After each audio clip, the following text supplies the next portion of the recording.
그다음 섹션 2에서 이연 결제 제도라는 게 있는데 이것은 이연이라는 것은 늦게 결제한다는 거, 좀 연기해서 결제한다는 거잖아요. 결제 시한까지 미납된 증권이 있을 때 다음 날 이 길로 이연한 후, 연기한 후 이 길 결제할 증권과 차감해서 그 결제를 종결한다는 그런 제도인데 그냥 의미만 아시면 될 것 같습니다. 이렇게 중요하지는 않고요. 그 다음에 섹션 3 결제 리스크 관리 제도, 결제 리스크 관리 제도로 해서 결제 이행 재원은 어떤 거냐?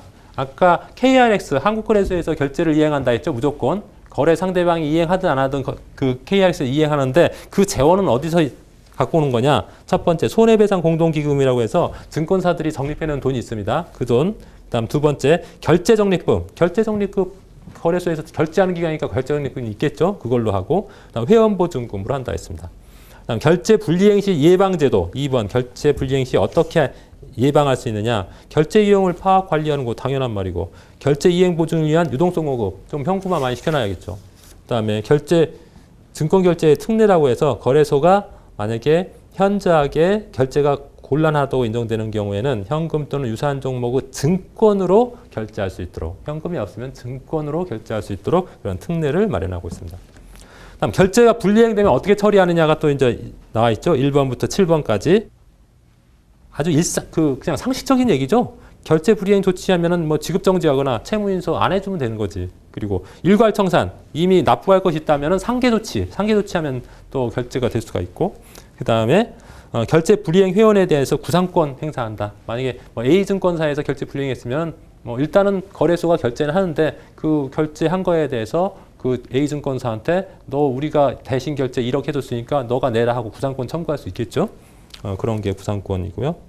구상권이란 말이 어렵죠. 구상권이란 말은 뭐냐면은 예를 들어서 A하고 B하고 거래를 했는데 A가 1억 원어치 주식을 주고 이쪽은 1억 원을 내야 돼. 1억 원을 결제해야 돼. 근데 B가 1억 원 결제를 안 한 거예요. 1억 원 결제를 안 했어. 1억 원 결제 안 할 때 누가 하냐면은 증권시장 같은 경우 KRX 한국거래소에서 일단은 결제를 해버린단 말이죠. 결제를 하면은 요 B라는 사람은 아직 1억 원 내지도 않았는데 결제되고 주식은 받은 거잖아요. 그러니까 이런 경우에 이 KRX가 대신 납부했잖아요. 결제 대금을. 이랬을 때 요 KRX는 요 B를 고객으로 갖고 있는 예를 들어서 X증권사가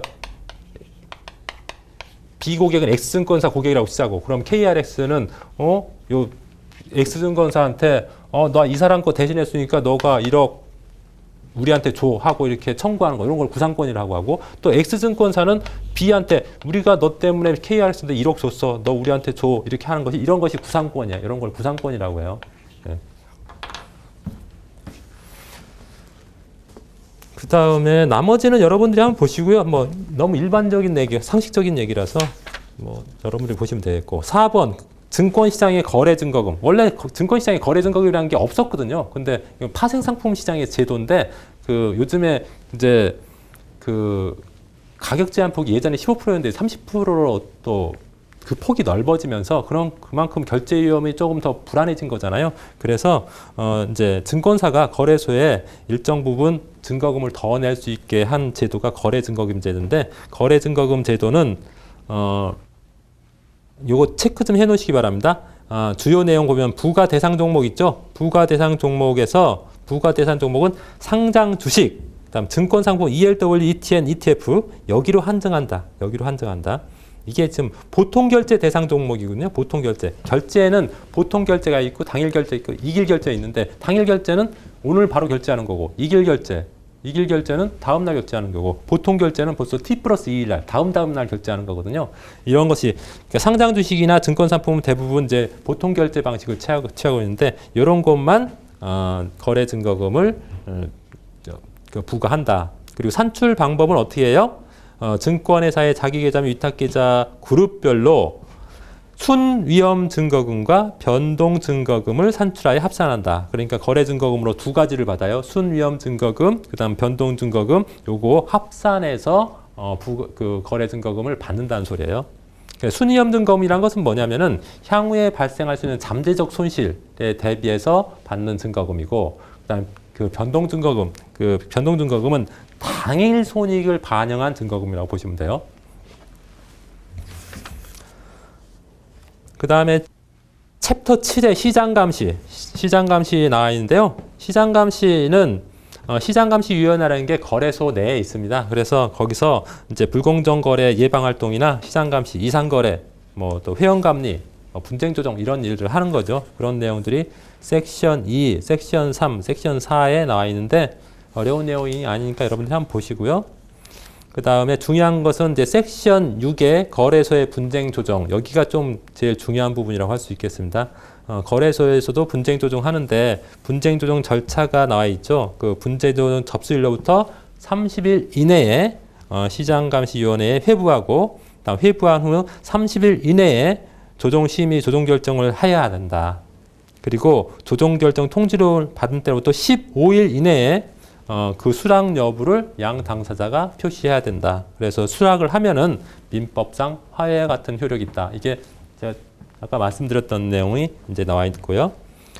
그 다음에 거래소 분쟁 조정의 특징, 뭐 간편하고, 그 다음 신속한 분쟁 해결이 가능하다. 일반 이런 것들을 법원으로 가면 법원에서는 굉장히 오래 걸리죠. 근데 이런 거래소 분쟁 조정 제도를 이용하면은 뭐 한 두세 달 이내에 끝낼 수가 있겠죠.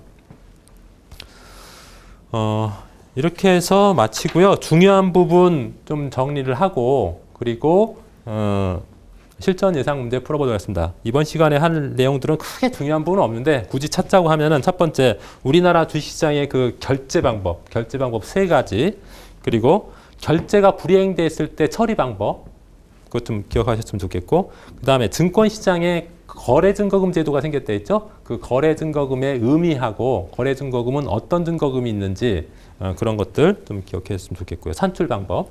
그다음에 네 번째는 그 시장감시위원회의 그 역할이 어떤 것이냐. 뭐 불공정 거래 감시도 있고, 이상심리 심리도 있고, 회원감리도 있고, 뭐 시장감시 역할도 하고, 이런 것들을 하는 데가 어디다? 거래소의 시장감시위원회다. 좀 그렇게 기억하시면 될 것 같고요. 다음 거래소의 분쟁조정 절차. 증권거래소에서도 분쟁조정위원회에서 분쟁조정을 할 수가 있는데 어떤 절차를 거치는지 좀 기억하셨으면 좋겠습니다. 이번에는 그 증권투자 권유 자문인력 실전 예상 문제 한번 보도록 하겠습니다.